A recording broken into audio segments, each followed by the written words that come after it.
Hello और नमस्कार दोस्तों। आप सभी का स्वागत है मेरे इस चैनल में। दोस्तों, अगर आप किसी भी कॉम्पिटिटिव एग्ज़ाम की तैयारी कर रहे हैं तो उसमें हमको एनसीईआरटी को पढ़ना मस्ट हो जाता है, क्योंकि हमारा बेस जो है वो यहीं से स्टार्ट होता है।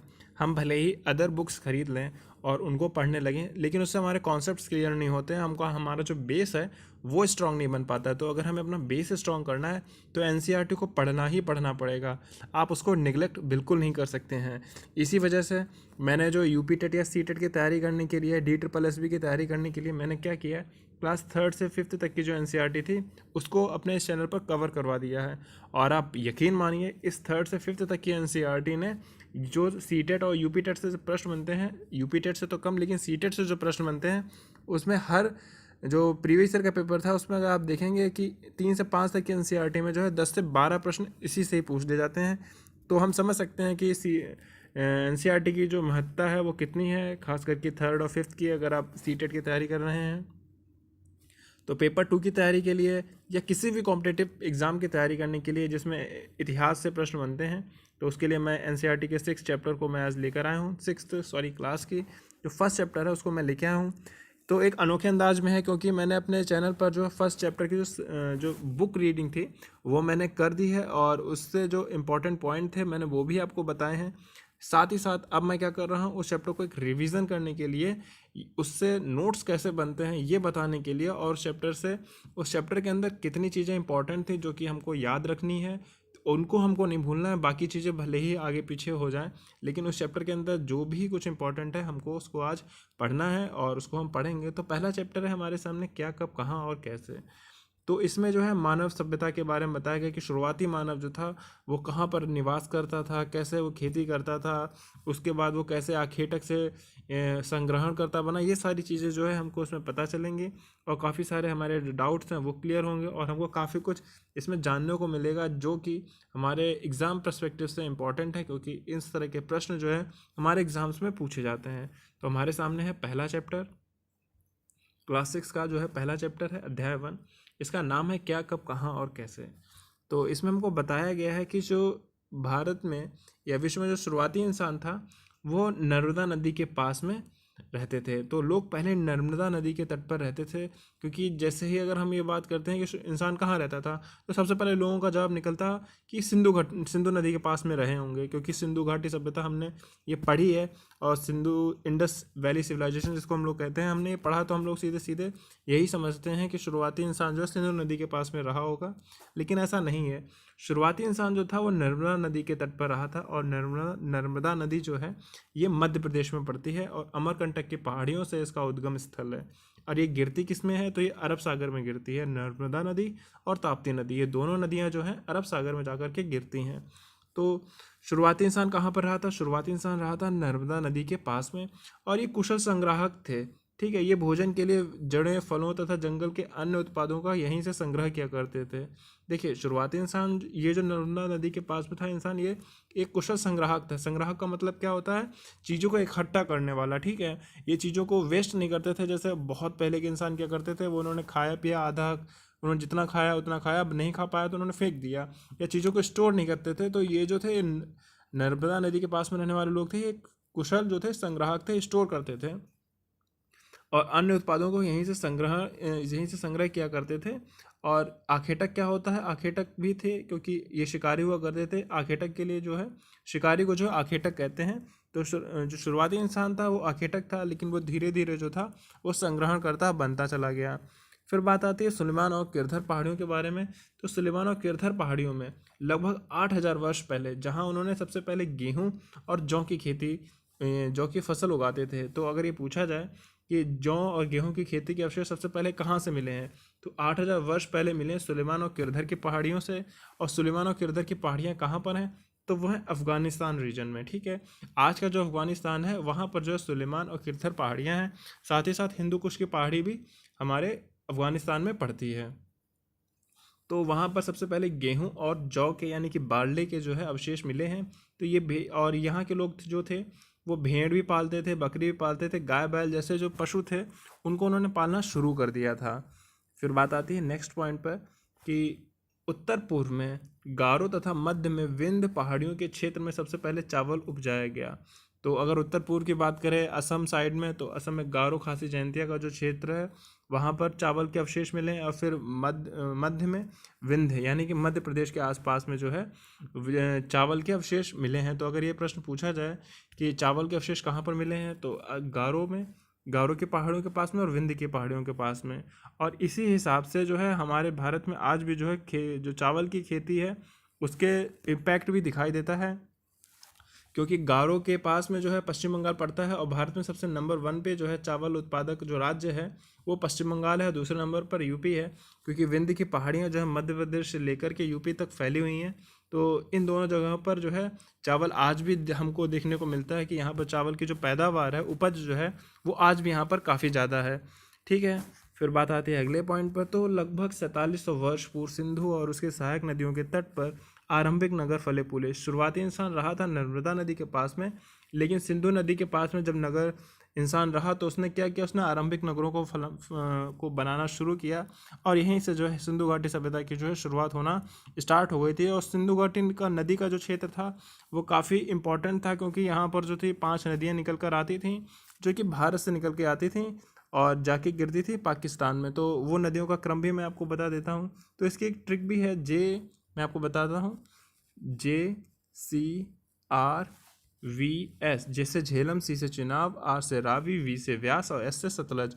एक और छठवीं नदी भी थी, वो काबुल नदी थी, जो कि आती थी, आपको समझ ही गए होंगे काबुल नदी है तो वो अफ़गानिस्तान रीजन से आती थी। ये देखिए यहाँ अफ़गानिस्तान से आ रही है, फिर ये जम्मू से झेलम आ रही है, फिर सतलज आ रही है, रावी आ रही है, व्यास आ रही है, और ये सतलज आ रही है। ठीक है, तो ये सारी नदियाँ जो हैं ये आके इस रीजन को जो थी सिंधु नदी से मिलती थी, और यहाँ पर जो है पंजाब रीजन बनता है। और इसी क्षेत्र में जो है सिंधु घाटी सभ्यता का जो है निर्माण हुआ। और यहाँ पर जो थे आरंभिक नगर वो सिंधु नदी के पास में फैले थे। ठीक है, और शुरुआती इंसान कहाँ पर रहा था, तो वो रहा था नर्मदा नदी के पास में। तो ये बेसिक डिफरेंस है। फिर आता है गंगा और उसकी सहायक नदियों के समीप लगभग 2500 वर्ष पूर्व नगरों का विकास हुआ। तो इसमें जो है गंगा नदी के पास में भी फिर क्या था, सिंधु नदी के बाद उसके 2500 वर्ष पूर्व जो था नगरों का विकास होना शुरू हो गया था। और इसमें जो सबसे बड़ा नगर जो था मगध, जो कि महाजनपदों का भी पार्ट था। महाजनपदों को हम चैप्टर 4 या 5 में आकर हम उनको पढ़ेंगे। शुरुआती जो नगर था वो था मगध, जो कि गंगा नदी के तट पर भी, क्योंकि अब जो था नगर बसना स्टार्ट हो गए थे। फिर बात आती है भारतीय उपमहाद्वीप के बारे में। ठीक है, तो भारतीय उपमहाद्वीप किसे कहा जाता है, तो जो दक्षिण एशिया का भाग है, जिसे कि हम महाद्वीप से छोटा है लेकिन विशालता तथा बाकी एशिया से समुद्रों, पहाड़ियों तथा पर्वतों से बटे होने के कारण इसे प्रायः उपमहाद्वीप कहते हैं। और इसमें क्या क्या कौन कौन से देश आते हैं, तो भारत है, पाकिस्तान है, बांग्लादेश है, नेपाल है, भूटान है, श्रीलंका है। ये सारे जो देश हैं मिलकर के क्या बनाते हैं, भारतीय उपमहाद्वीप बनाते हैं। इसमें सिर्फ भारत ही नहीं, पाकिस्तान हो गया, बांग्लादेश हो गया, नेपाल हो गया, भूटान हो गया, श्रीलंका हो गया, ये सारे जो भारत के पड़ोसी देश हैं, ये सारे देशों का जो समूह है वो क्या कहलाता है, तो वो कहलाता है भारतीय उपमहाद्वीप।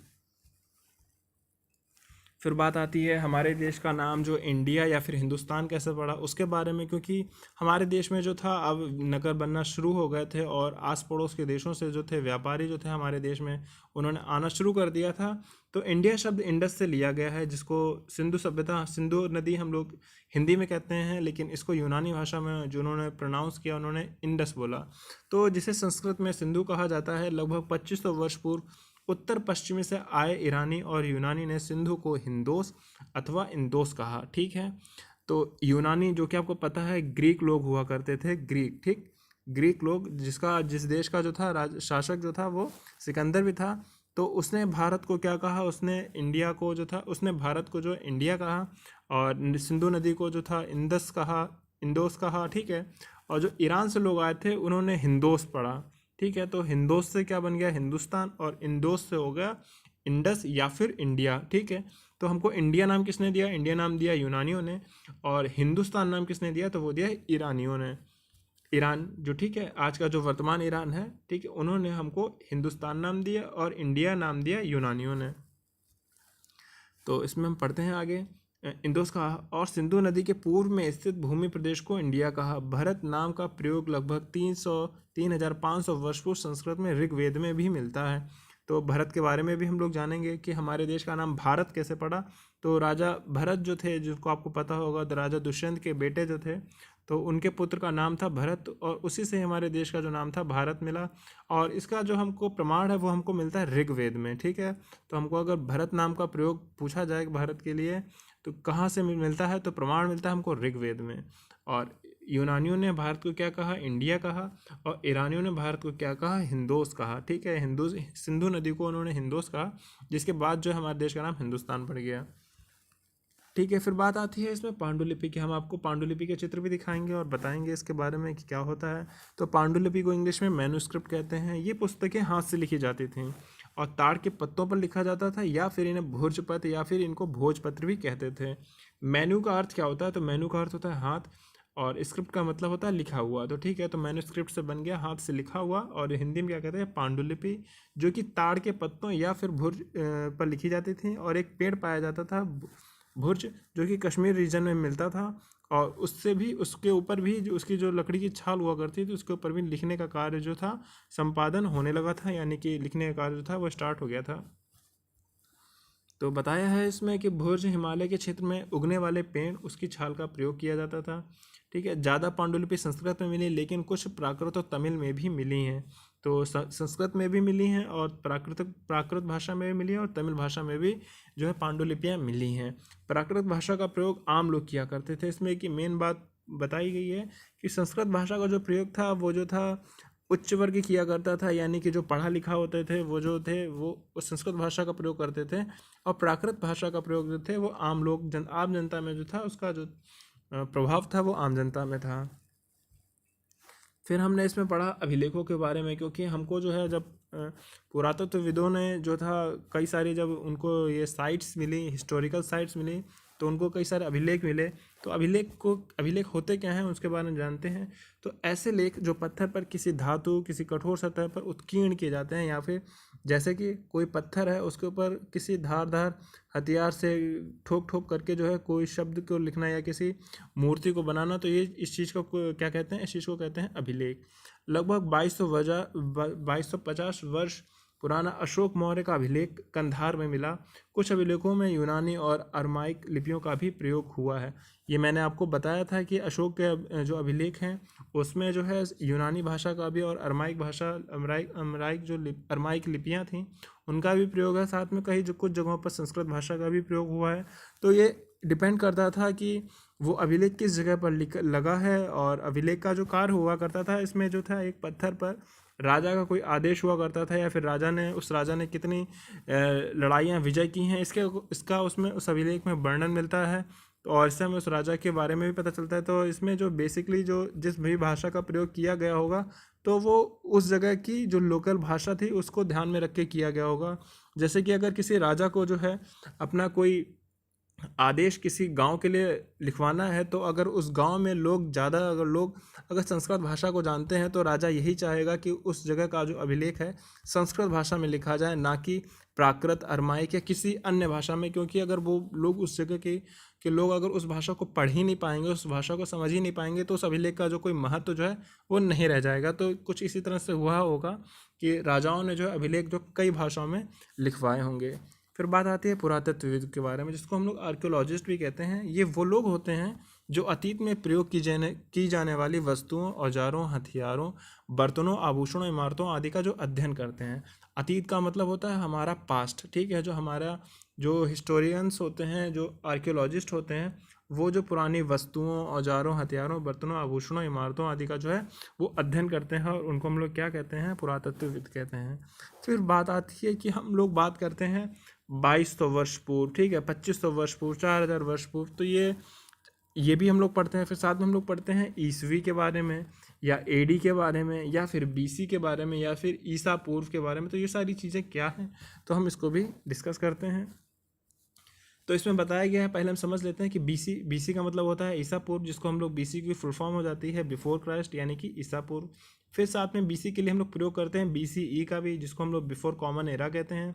फिर बात आती है एडी के बारे में। एडी का जो मतलब होता है वो होता है एनो डोमिनी। इसका अर्थ जो होता है ईसा मसीह के जन्म वर्ष से है, ठीक है। जब ईसा मसीह पैदा हुए उसके बाद का जो समय था वो ईसवी हो गया, और इंग्लिश में क्या हो गया, एडी। ठीक है, इंग्लिश में हो गया एडी, जिसको हम लोग कॉमन एरा भी पढ़ते हैं। और भारत में जो है इस कैलेंडर का जो प्रयोग लगभग 200 वर्षों से होना जो है आरंभ हो गया था। तो ठीक है, चलिए इसको हम इस समय को हम समझते हैं। होता क्या है, क्योंकि हमारे अब लगभग पूरे ही दुनिया में जो है इस ईसा मसीह वाले जो कैलेंडर है इसको प्रयोग करने लगे हैं, तो इसको ही हम समझते हैं। ये एक समय था जब ईसा मसीह का जन्म होता है, और जैसे ही उनका जन्म होता है तो ब्रिटिश कैलेंडर में क्या है कि उनके बाद का जो समय है वो ईसवी कहलाया। ठीक है, हिंदी में ईसवी और इंग्लिश में एडी कहलाया। तो अगर आज हम बात करते हैं 2020 की, तो हम लोग ये सीधा सीधा अनुमान लगा सकते हैं कि जो ईसा मसीह जो थे, जो जीसस क्राइस्ट थे, उनको आज पैदा हुए जो है 2020 सालें हो चुकी हैं। और लेकिन बात क्या थी, इंसान तो उससे पहले भी मौजूद था, तो उसको उसकी तिथि को हम कैसे लिखेंगे। तो जैसे ये एक समय था जिसमें ईसा मसीह पैदा हुए थे, फिर था ये ईसा मसीह के बाद का समय जो था वो ईसवी कहलाया, जिसको एडी भी कहते हैं। लेकिन ईसा मसीह से पूर्व का समय जो था वो ईसा पूर्व कहलाया। ठीक है, क्या कहलाया, वो ईसा पूर्व कहलाया, जिसको हम लोग इंग्लिश में बीसी कहते हैं। बीसी का मतलब ही हो गया बिफोर क्राइस्ट, यानी कि ईसा से पहले, यानी कि ईसा से पूर्व। तो अगर चलिए ये जीरो है जिसपे ईसा मसीह पैदा हुए थे, तो उनके बाद का समय क्या हो जाएगा, प्लस में 1 प्लस में 2, और आज जो है आज हम प्लस में 2020 में रह रहे हैं। और अगर इसे ही बात करें कि पुराना समय क्या कहलाया जाएगा, तो पुराना समय क्या हो जाएगा, माइनस में 1 माइनस में 2 माइनस में 3, और इसको हम लोग बात करें कहेंगे ईसा पूर्व। तो अगर आज हम बात करते हैं 4700 वर्ष पूर्व की, ठीक है, अगर हम बात कर रहे हैं 4700 वर्ष पूर्व की, तो इसका अर्थ क्या हो जाएगा, 2020 से अगर हम इसको माइनस कर देंगे, ठीक है, तो 0 8, यहाँ पर बचा 6, यहाँ पर बचा 2, यानी कि हम बात कर रहे हैं 2680 ईसा पूर्व की। ठीक है, 2680 ईसा पूर्व की या फिर 2680 बीसी की। तो ये फ़र्क है ईसा पूर्व में और ईसवी में। आई होप कि आपको इसमें समझ में आ गया होगा। अगर अभी भी आपको कोई डाउट है तो आप कमेंट में बता सकते हैं, मैं इस पॉइंट को और अच्छे से एलेबोरेट करके एक नई वीडियो में आपको मैं बता दूंगा।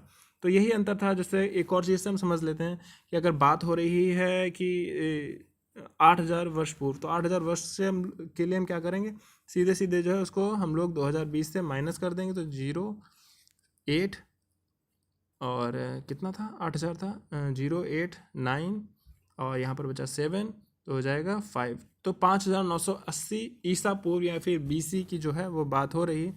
तो ये सारी चीज़ें थी इस चैप्टर में। आपको मुझे लगता है शायद आपको समझ में आ ही गई होंगी।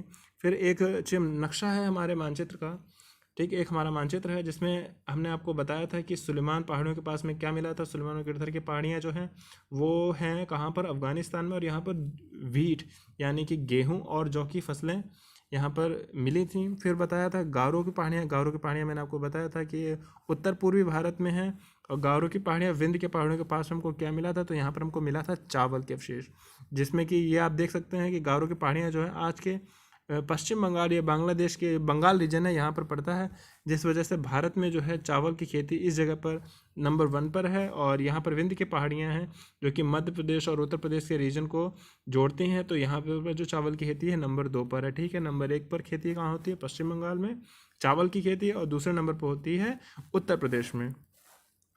फिर ये मैंने आपको इसमें दिखाया था ये 5 नदियों के बारे में जो कि यहाँ पर सिंधु नदी से जुड़ती हैं। तो पहले मैंने इसकी ट्रिक भी बताई थी, JCRVS, जे से झेलम, C से चिनाब, R से रावी, V से व्यास और S से सतलज। तो देखिए सबसे पहले कौन सी नदी ऊपर जा रही है, तो झेलम, फिर जा रही है चिनाब, फिर जा रही है रावी, फिर जा रही है व्यास, और फिर जा रही है सतलुज, और ये मिलकर क्या करती हैं, सिंधु नदी का जो है निर्माण करती हैं।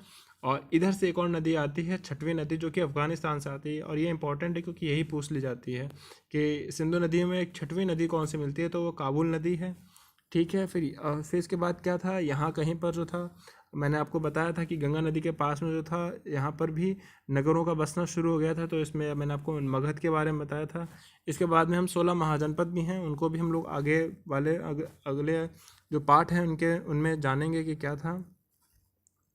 फिर ये तुंगभद्रा नदी जो है हमारे दक्षिण भारत में है, पश्चिमी घाट के आसपास में। ठीक है, तो ये सारी चीज़ें आपको बताई हैं। फिर ये एक चित्र है, किस चीज़ का है, तो ये है अभिलेख। अभिलेख के बारे में मैंने बताया था कि ये किसी ठोस सतह पर या फिर पत्थर हो या फिर कोई धातु हो उस पर जो है उत्कीर्ण किए जाते थे। तो कुछ इस तरह के जो थे धातु पर या पत्थर पर जो है अभिलेखों को बनाया जाता था। साथ ही में एक चित्र हमारे सामने वो है पांडुलिपि का। तो पांडुलिपि के बारे में मैंने आपको बताया था कि ताड़ पत्रों पर या फिर हिमालय में मिलने वाला जो भुर्ज नामक पेड़ था उसकी छाल से जो है छाल पर जो है पांडुलिपियों को लिखा जाता था। और पांडुलिपि इंग्लिश में मैन्युस्क्रिप्ट कहते हैं। और ये जो अधिकतर जो है वो संस्कृत भाषा में लिखी हुई मिलती हैं। साथ ही साथ हमको प्राकृत और तमिल भाषा में भी पांडुलिपियाँ मिली हैं। तो ये सारी चीज़ें थी हमने इस चैप्टर में जानी और समझी। अगर आपको इस चैप्टर की जो नोट्स की PDF चाहिए हो तो आप इस वीडियो के नीचे आप कमेंट में आप फ्री नोट्स या अपने जो भी कुछ है आपको नोट्स चाहिए तो आप नोट्स के बारे में लिख सकते हैं। मैं आपको, चाहे वो आज आप 2020 में वीडियो देख रहे हो या आप किसी भी वर्ष में किसी भी समय पर आप वीडियो देख रहे हो, तो आप नीचे कमेंट में नोट्स के बारे में आप कह सकते हैं। मैं आपको तुरंत ही जो है नोट्स इसके प्रोवाइड करा दूँगा, ठीक है।